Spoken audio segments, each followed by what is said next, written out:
This man uses hypnosis to make women do whatever he wants, and also give them nightmares. Pretty spooky. We begin with the woman urgently calling Detective Wade Rollins. It's night, so Wade doesn't answer. Andrea looks pretty upset and scared and asks to call her back. She's panicking. It feels like someone's watching her. Andrea enters an elevator when suddenly she gets a call from an unknown number. She hopes it's a detective, but it's a strange dude saying, "This is how the world ends." Nah man, we had passed that phase in 2012. No one believes in apocalypses today. But the world will end for Andrea. The elevator begins shrinking and a screaming Andrea turns into a raspberry toast. Possibly. Let's forget about this for a while. Meet Jen. She came to a party with a water plant instead of a wine bottle she just drank. It's okay. No one will judge you on a Friday evening. Luckily, I have 7 Fridays a week. Bad news. Some guy Brian is at the party too. Jen considers her options for a moment and finally decides to join the party. There's too much wine in her to stop at this moment. Alcohol next boyfriend? Perfect mixture. Gina introduces Jen to Dr. Colin Mead, her psychiatrist. She immediately suggests Jen have an appointment too.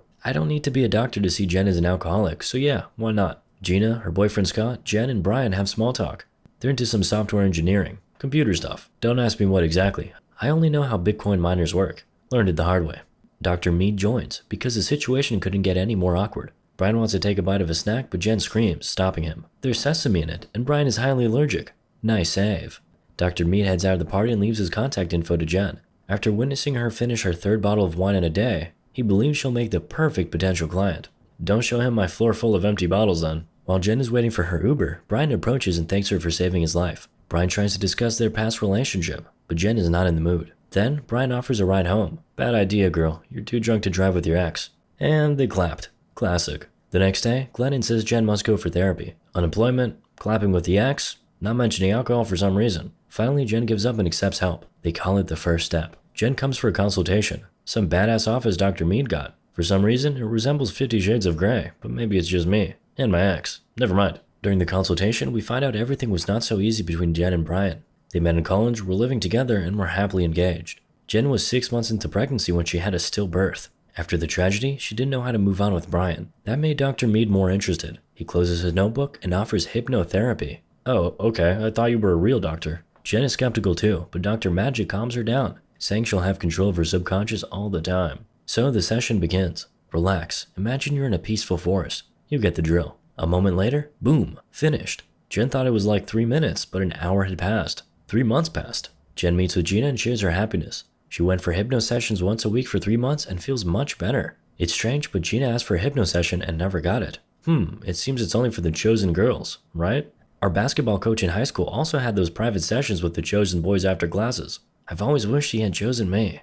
Jen has a dream. She's in bed enjoying a morning with a man near her. Wait, it's Dr. Mead. Ha, now I understand why she wants those sessions so much. Was it just a dream? The next day, Jen enjoys shopping while stumbling into Dr. Mead. Coincidence? She shares great news with him. She got a new job and enjoys yoga and meditation. Everything's great now. But she didn't go for therapy for 2 weeks, so doctors suggested they should have a cup of coffee. During the coffee time, Mr. Mead opens up more about himself. He's 46, single, and the love of his life tragically passed away. But Mead has chosen not to be a victim and continues with his life. He also suggests Jennifer should not consider herself a victim. She should invite Brian for dinner and discuss their past relationship. Jen is surprised but agrees. The same evening, she calls Brian over. While shopping for the date, she gets a call from an unknown number and suddenly, boom, she's in a trance. She hears clocks ticking and wakes up in her home with food on the table. She hears choking in the bathroom, goes there and finds Brian. He's lying there unconscious. So that's how you deal with your past? Brutal. Jen visits Dr. Mead, sharing her fears. She feels she might be responsible for what has happened. The whole process felt like a hypnotic session. Dr. Mead calms her down. It's okay, girl. You control everything.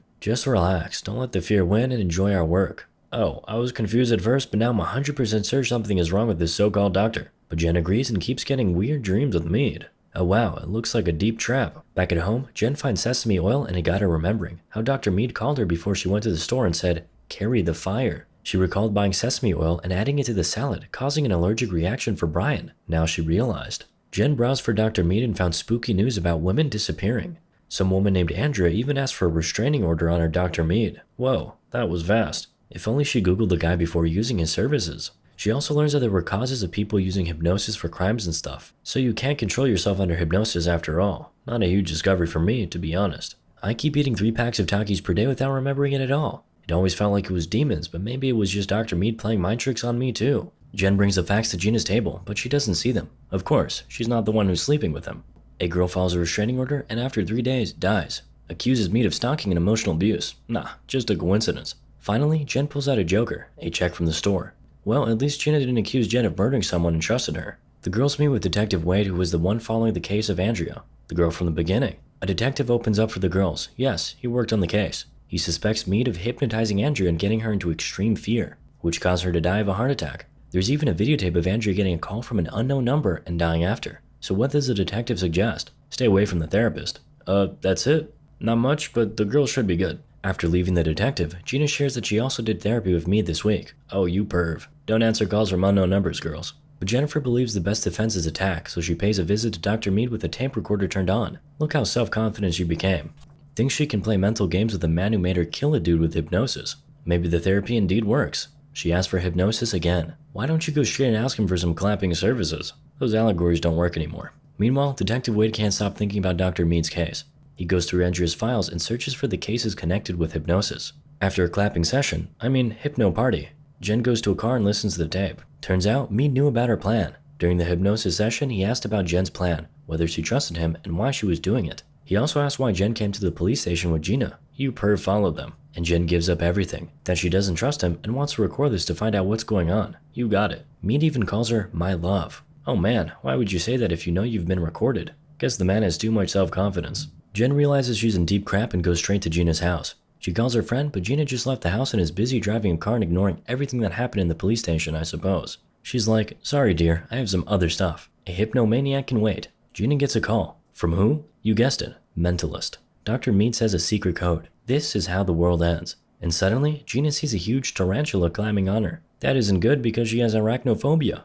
In a panic attack, Gina speeds up and meets the truck. Jen was lucky to catch the accident scene. At his office, Dr. Mead listens to some classy opera tunes and enjoys scotch. The scene looks more like a regular day of a Nazi officer, but maybe that's only because we already know this guy's a psychopath. Detective Wade comes to break the sad news. Gina and her husband died in a car accident. Together, they drink scotch and perform some mind games. While pouring himself another shot of scotch, Wade steals pliers for ice. Wade reveals he found some patterns in Mead's clients. 3 girls shared physical characteristics, and all 3 are dead now. Mead smells his pants are beginning to burn and gently asks Wade to go home. And he does. Whoa, pliers and free booze? That was a great afternoon. The same evening, Wade visits Jen. He shares what he's learned so far and leaves Andrea's file for Jen to investigate. Wade promises to get Mead's fingerprints by tomorrow, so until then, she should stay low and be careful. Being careful means not locking your door and opening it wide away. Here's Johnny. Duck. Jen tries to run, but Mead demands her to stop, and she stops like an obedient puppy. Whoa, I should learn hypnotic moves too. Mead acts like an offended teen who didn't get to clap on the first date. I invited you in. I listened. What do you want? It would be nice if you didn't kill all her friends, bro. Mead acts like a creep, smelling the girl's hair, then tells her to relax and turns the free spell over. Jen calls Wade, who just came home but has his phone off. He puts it to charge and enjoys some dinner when hearing some creaks. That's the villain sound. He checks around the house but finds no one and proceeds to watch the crime show. Gets me wondering, do cops really come back home and watch crime scenes? It's like a trucker coming home after a hard day and playing Euro Truck Simulator.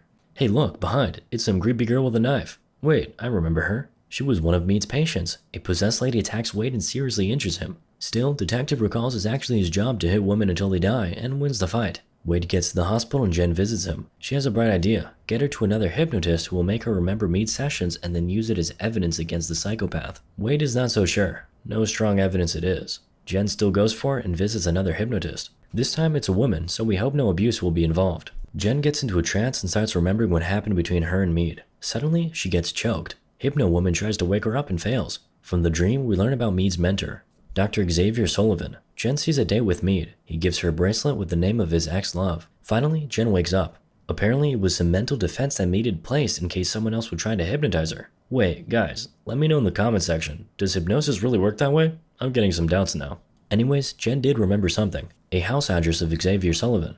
Before Jen leaves, Hypno Woman places a counter trigger in her to defend herself from Mead's manipulations. Jen Googles Xavier Sullivan and finds out more about him. He was recruited by the CIA to work on the MK Ultra program. Ouch, I know about this one. Pretty spooky and real. Jen finds Xavier's house and pays him a visit. She knocks at the door but no one answers. The door's wide open so she enters the house. There she finds a photo of Mead with his wife. Suddenly, the dude is right behind her. That spooky bastard. How does he move so silently all the time? Splinter Cell on minimum wage. Guess what? Xavier was Mead's father. Professor X and his family. Mead turns Jen's sleeping mode on and she's off. Meanwhile, Wade gets fingerprint results and they belong to a man named Julian Sullivan. Indeed, Professor X's son. Wade calls Jen. She's at Julian's office. Wade calls the police and sends them over. Whoa, that timing was perfect since Sullivan just returned. While the police reach the place, Sullivan takes a moment to share his passion with Jen one more time. Your appearance, your scent, is he talking about a woman or a dog?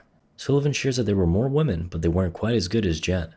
In this very moment, police storm in the office, but no one is there. Jen wakes up. She's in Sullivan's house. Another darn magic trick. Wade understands what's happening and calls the police to Sullivan's home. Turns out, Sullivan has planted memories of his time with his wife into Jen's head. That's how strong he wants to replace his wife with Jen. Say what you wish, boys, but that's dedication. I can't see how you'll deal with her frozen 100% of the time, but the man did his work. So the reason why Sullivan kept it for so long is that today is their wedding anniversary with his wife. He gives Jen a bracelet he used to give to his wife. Just when Doctor was about to kiss her, Wade arrives. And of course, he's not the Splinter Cell type at all. So Sullivan gets alarmed. Wade searches the house for Sullivan while Jen tries to break off her mental trap. Wade fights with Sullivan while Jen manages to release herself. She finds the boys fighting on the floor, but Mead commands her to sleep. So she slowly passes out. But before falling unconscious, she grabs the gun while Mead chokes Wade. Boom, gunshot. Wade wakes her up. Turns out she did indeed shoot Wade. He calms her down saying, "You're gonna be fine, my love." Oops, the red flag again.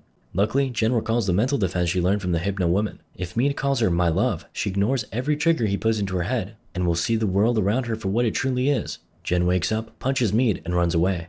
She finds Wade, whom she wounded in the shoulder. She grabs a gun from Wade's ankle and shoots Mead twice. 1 month later, we see Jen again. She's got a fresh look. Nice touch. She visits Brian, who's still in a coma, and says they'll be moving to a new place together. She says sorry for distancing herself from him for so long. Jen also visits Wade, who earned himself a promotion and now moves out of his office. He hands her a gift. It's a better sleep, self-hypnosis tape. Ha, excellent joke, my dude. Too soon? Not for Jen. She loves a good joke. Moral of the story? I will never see Professor X the same way.